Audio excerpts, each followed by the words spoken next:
Get out of this house right now if you don't want a divorce. That's what my husband said all of a sudden. I was really surprised. He seemed very sure that I wouldn't want to divorce him if he said something like that. It made me feel like I had to talk to someone else about it. My name is Anna, and I work in an office. I'm 30 years old, and my husband James and I are almost celebrating our 5th wedding anniversary. We've been trying to have a baby, but it hasn't happened yet. My mother-in-law keeps asking when we'll have grandchildren, which stresses me out a lot.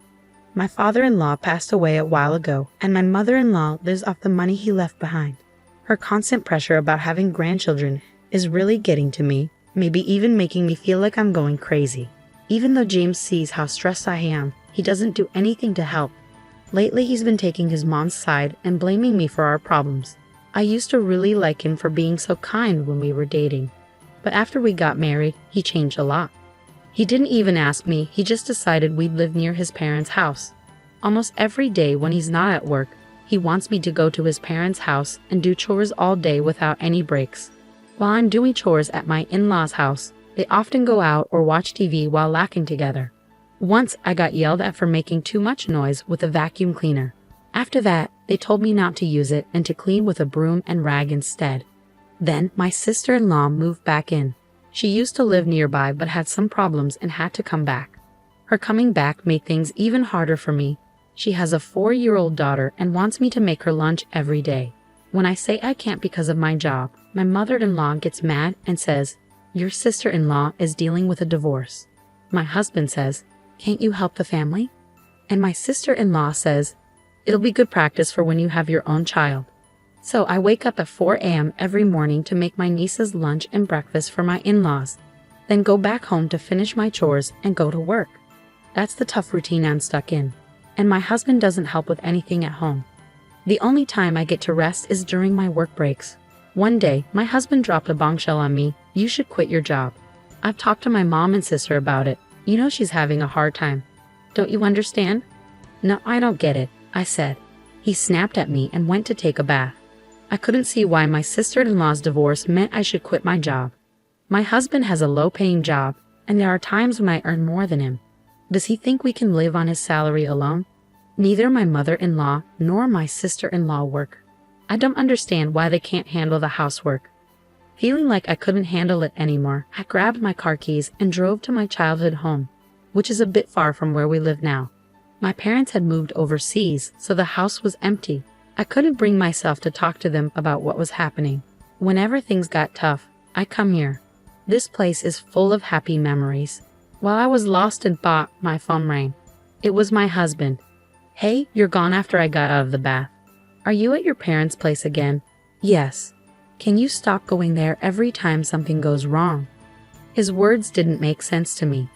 "I'll be working from here for a while, and no, I won't go to your parents' house either.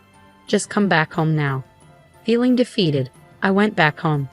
Later, I quit my job in the fashion industry. My coworkers thought I might be pregnant, but they didn't know what was really going on. I never had any free time. I had to manage the household all day long. Even when I got sick with a bad cold and high fever, no one seemed to care. I felt like I was just a servant in this house, to be honest. But one day, something surprising happened. Can you guess what? My sister-in-law was getting married again, and her fiancé was a big shot executive at a major company, making a lot of money. It was quite unexpected. My sister-in-law isn't exactly what you'd call beautiful, and her personality isn't the best. But hey, everyone has different tastes, and there are all kinds of people out there. The whole family was excited, talking about how she was marrying into wealth. My sister-in-law, all proud, showed me a photo of the guy. Him. As I looked at the photo, my husband said something unbelievable. "Because of this, Anna, your parents' house will become my sister's family place." Hold on. That house was left to me by my parents. It's not up to you to decide. The whole family has decided. You, who depends on my money, don't get a say in this. Was the person in front of me really my husband? That house was meant for me by my father, a place for me and my future children. James should know this. Why is he being so selfish? My heart couldn't take it anymore. And to make things worse, my mother-in-law said, "You can't even give us a grandchild. Can't you do something useful around the house for once?" There was no one supporting me in this house. I hurriedly packed a few things and went to my parents' house, making a firm decision. I wasn't going back. A few days later, with no calls from my husband, I thought maybe he'd changed his mind. Then the doorbell rang suddenly. It was my husband and sister-in-law. "What are you doing here?" I asked. "We thought we'd take a look around," my sister-in-law said, pushing past me despite my protests. They ignored me, wandering through the house as if I wasn't there. "This house is pretty nice," my sister-in-law said. "Good for you, Anna. When are you moving out?" My husband asked, unchanged. "My sister's wedding is coming up soon. Get it together." As I stayed quiet, my husband added, "If you don't want a divorce, leave now." My husband was sure I wouldn't divorce him, smiling alongside my sister-in-law. "Got it." Once I confirmed, my husband seemed pleased, saying it's all he wanted to hear. They're planning a family-only trip under the guise of celebrating my sister-in-law's wedding, starting tomorrow. Obviously, I'm not invited.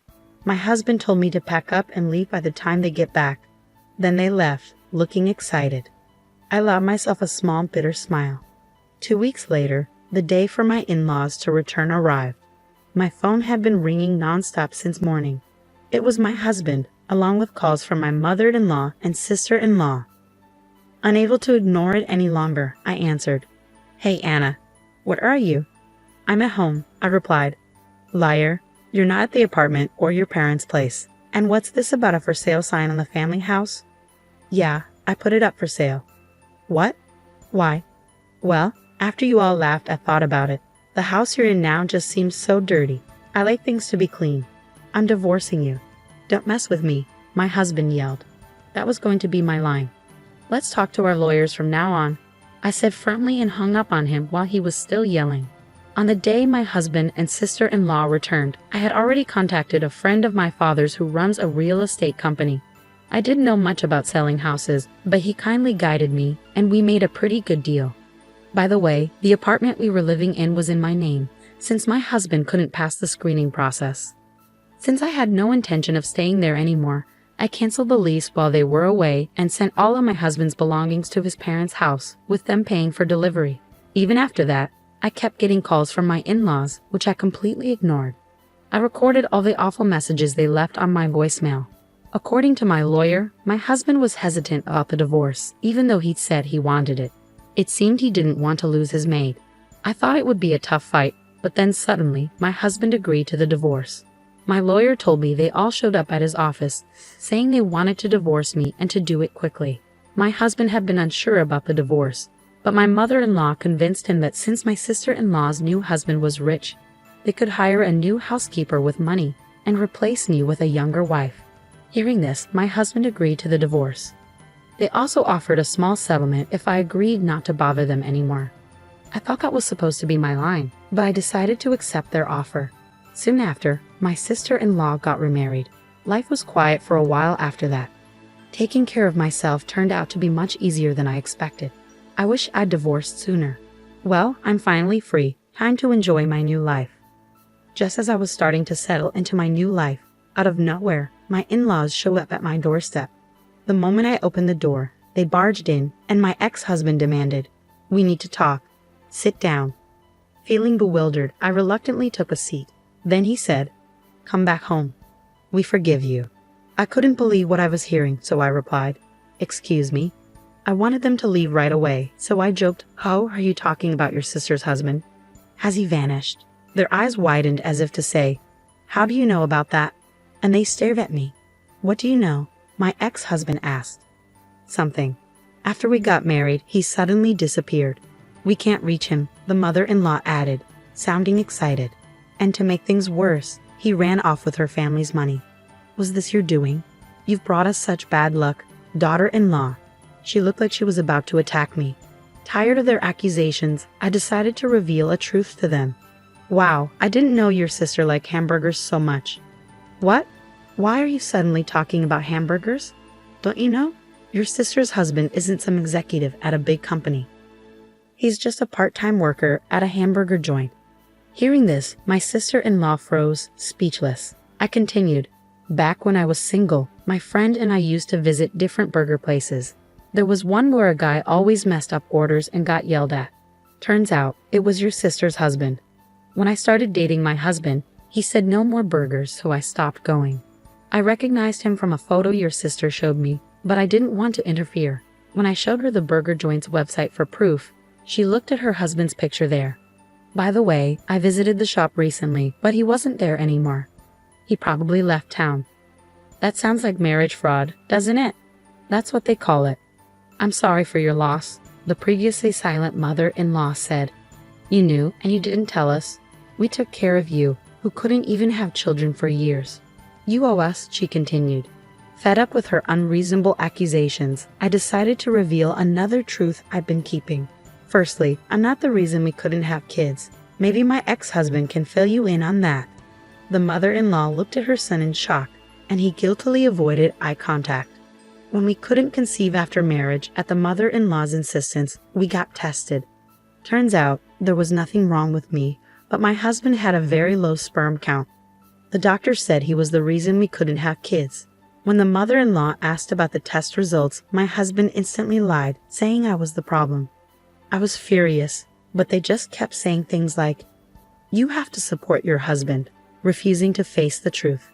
My ex-husband teamed up with my mother-in-law, blaming me for everything. Eventually he admitted, "Okay, I was wrong. When the house sells, we'll get a good amount of money, right? Let's all live happily as a family again," my ex-husband said. "Well, we've been through a lot, but let's get along from now on," my mother-in-law added. By the end of the day, I realized they probably came here today with the intention of getting their hands on my money. What a disgusting bunch. There's no way I'm getting back together with you, and I don't consider any of you family. Upon hearing this, my ex-husband snapped back, feeling a bit too confident now, huh? I know you don't have much savings, even if you sell the house. How do you plan to survive? It seems he had snooped into my bank account during my single days, and now he had this smug look on his face, as if to say, "Now that you know, do as you're told." To mock my situation, the three of them were smirking at me, so I decided to tell them a little truth. Sure, I don't have much money saved up. I told you so. But actually, I've put my money into stocks enough to live without a job for a few years, at least. They looked surprised when they heard this. Ever since I was young, my dad was into stocks and making smart investments. I learned from him and made some good investments myself. The money that helped my parents move overseas came from those successful investments. I never told my greedy ex-family about this. Seeing their disappointed faces, I told them they could leave. But then I remembered something from our divorce agreement. If we meet without a good reason, one of us has to pay a penalty. I threatened to call the police if they didn't leave. That scared them off, and they hurried away. I called my lawyer right away and was told to let him know if they tried to come back. As expected, once they found out I had money, my ex-husband started begging me to get back together. He sent me messages with old photos and weird stuff like, "I'm here thinking about the good times." It was annoying, but I kept the messages as proof. I wondered how he could text me all day and still work, but I didn't really care. When he started bothering my friends, I had enough. I warned him that I'd go to the police if he kept it up. I sent him a picture of our divorce agreement and the nearest police station.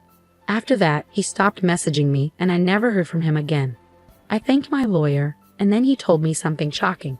Turns out, my ex-husband had a plan to rely on his sister's new husband for money. He even quit his job when she got remarried. It was pretty dumb of him to leave a good job at a good company. I've asked for some documents. They should be coming soon, I told my lawyer. I had also asked another lawyer for help with a different issue. After we got married, I started noticing something strange. My favorite things were slowly disappearing.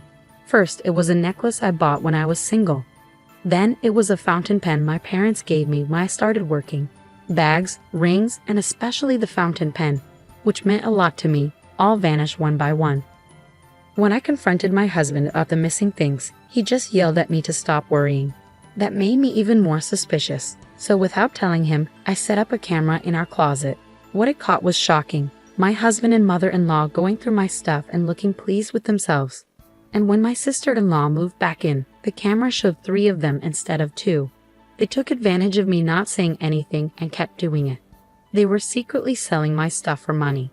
They probably noticed the balance in my bank account and thought they could get away with it. This went on until we got divorced. and I gathered a lot of evidence. When they thought I wouldn't do anything, I sued them for damages and emotional distress caused by their actions. They're probably freaking out now, but they brought it on themselves. As for what happened to them, my sister-in-law's ex-husband found out about the incident and took custody of their daughter. Since my sister-in-law didn't seem to care much for her daughter, I felt relieved. Recently, I saw the daughter and her ex-husband happily shopping together, holding hands. She had a genuine smile, something I rarely saw when she was with my in-laws. The three of them, who wanted to live comfortably, tried to get welfare, but they were denied because they were healthy and didn't qualify. My husband, too proud to find another job, ended up begging his old workplace for his job back. But they were glad he had quit and called the police when he wouldn't leave. Now he has to take day labor jobs to make ends meet. My mother-in-law and sister-in-law had to pay me compensation, so they both started working part-time at a nearby supermarket. But since they weren't used to working, they struggled with their new jobs. Interestingly, ever since they started working there, the supermarket's sales have dropped significantly. They've earned themselves a nickname, the plague-bringing mother and daughter. By the way, that hidden camera from my marriage is still around. Turns out, they were renting the house they lived in, not owning it like I thought. When they couldn't afford the rent, they moved to a rundown apartment that's known for being pretty bad. They're barely making ends meet, and it seems like they're always arguing. The other day, the police had to come because their fights were so loud. As for me, thanks to their help, I sold the house and used the money to start a new clothing company with a colleague from my old job. Lately, we've been getting more customers and even getting featured in magazines and on TV. Being able to do the work I love again is the best thing ever. Oh, and there's more good news. I met a man through work, and we're getting married. His family is really nice to me, and they've treated me like one of their own. Plus, we're expecting a baby, and I can't wait to be a mom. Right now, I'm the happiest I've ever been in my life.